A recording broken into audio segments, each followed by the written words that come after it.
Hello, everyone. Welcome to Creative Conversations. We're here today with two teen artists to ask them some art-related questions. So I'll introduce myself first. My name is Skylar Speedwell, and I'm a member of the Teen Arts Council at the Detroit Institute of Arts.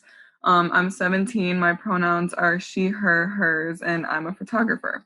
We're very excited to have you two here today. Simon, if you could start us off by introducing yourself, that would be great. Simon Radhakrishnan. I am 17 years old. My pronouns are he, him, his, and I am a visual artist with painting and drawing. I'm Grace Stone. I'm 19. My pronouns are he, him, his, and I make psychedelia-inspired mixed media art.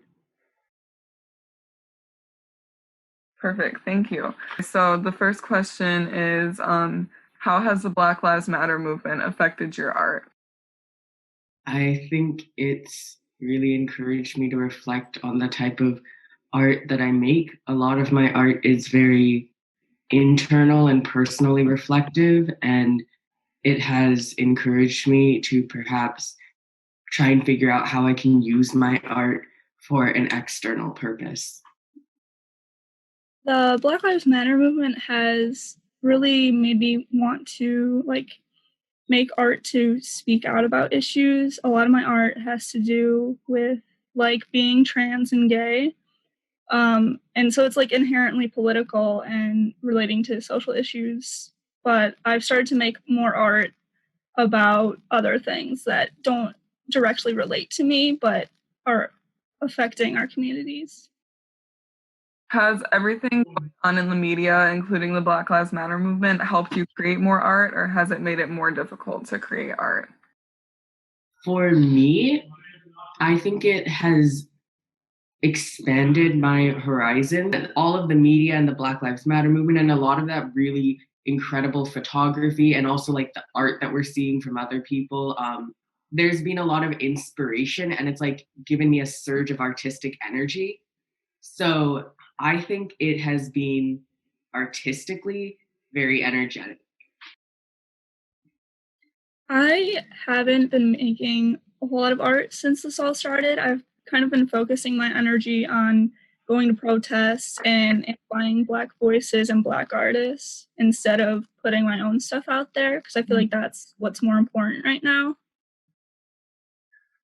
Is it important to you to include people of color in the art you make, and why?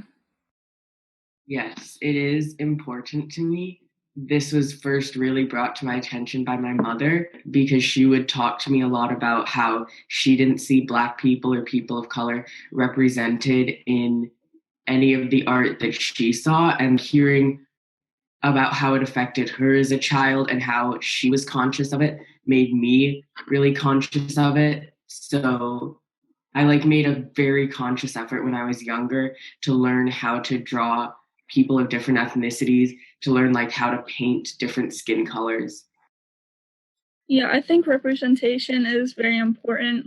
In art history, it's super whitewashed. You learn about Italian painters, but you don't learn about African art or any other culture. It's usually white European men.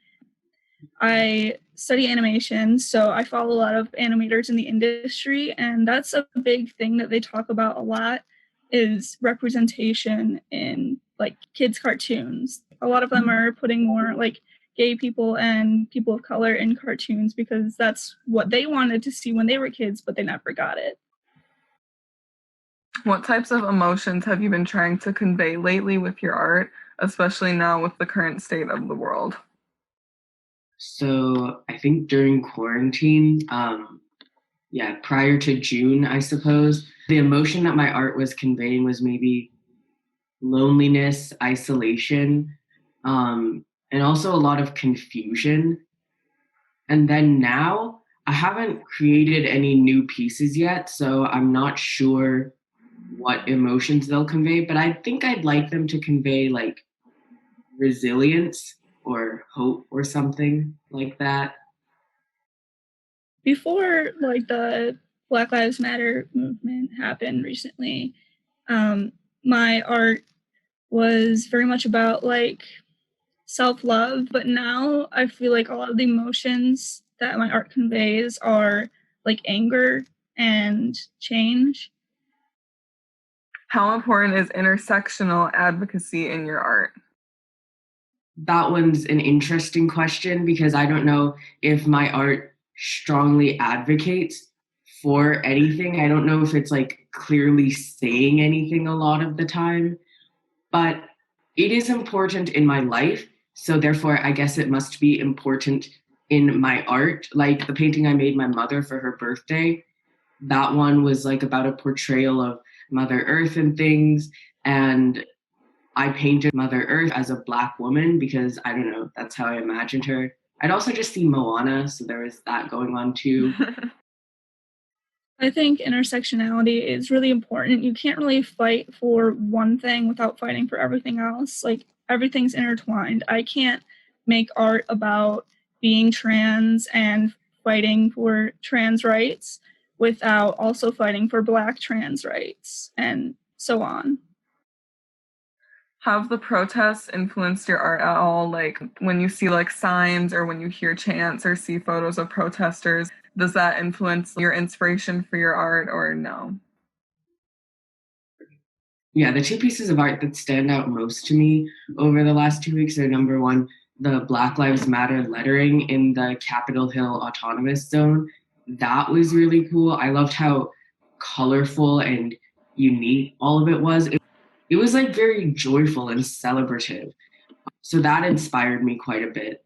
And then, second of all, I love all of the photos of like, those monuments, the racist monuments covered in like graffiti and with slogans written on them and like people spray painting them and stuff. I love those. It's such an incredibly raw juxtaposition of energies against each other, and there's so much passion in them. So I love those photos. Those are very inspiring.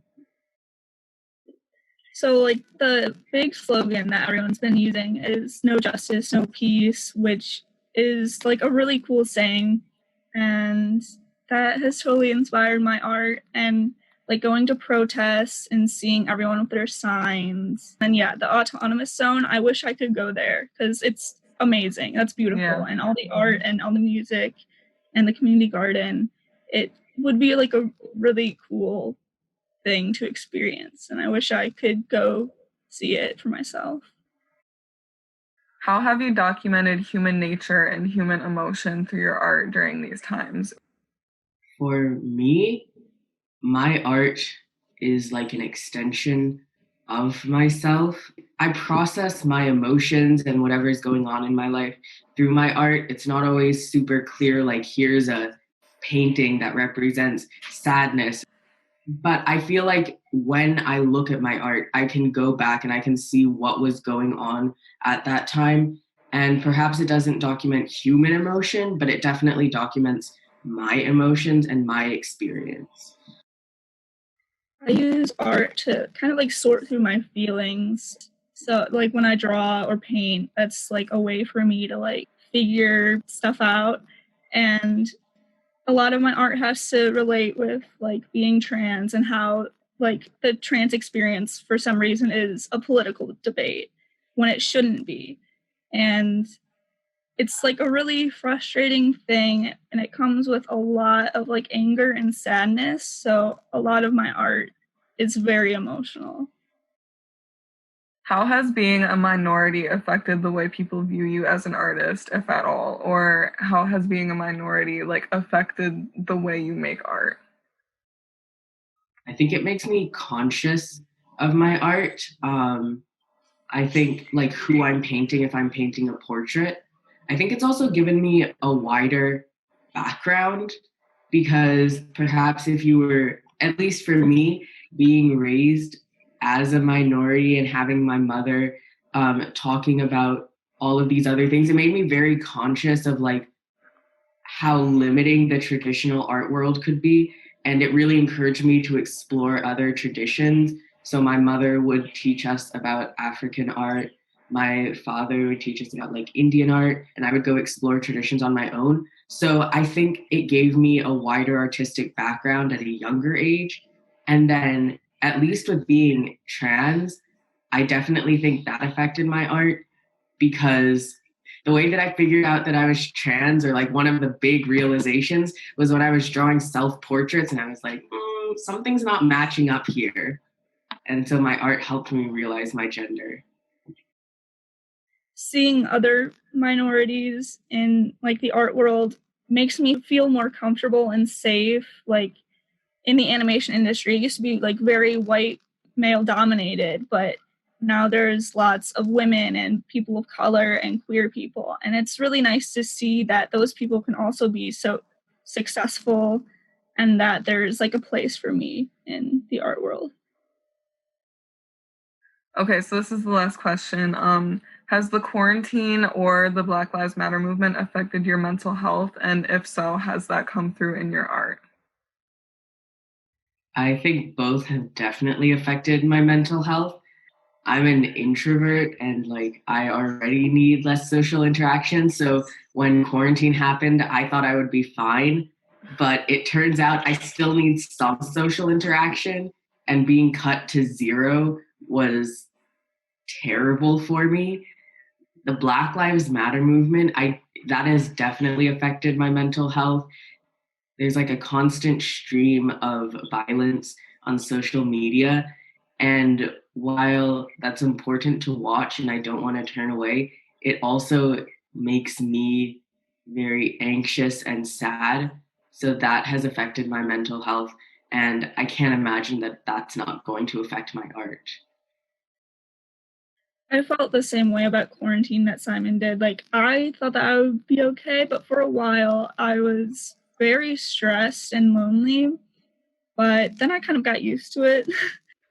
And the Black Lives Matter movement, like on Twitter, it's just like video after video of cops being awful to protesters. And it's really sad to watch, but it's important to stay updated and know what's going on. I don't feel burnt out, which is good. I know a lot of people are, but yeah, I just have to keep on staying informed and use my voice to let people know what's going on. So, on behalf of the Detroit Institute of Arts and the Detroit Institute of Arts Teen Council, I want to thank you guys for doing this interview. All right. Thank you for having us. Bye. Thank you so much.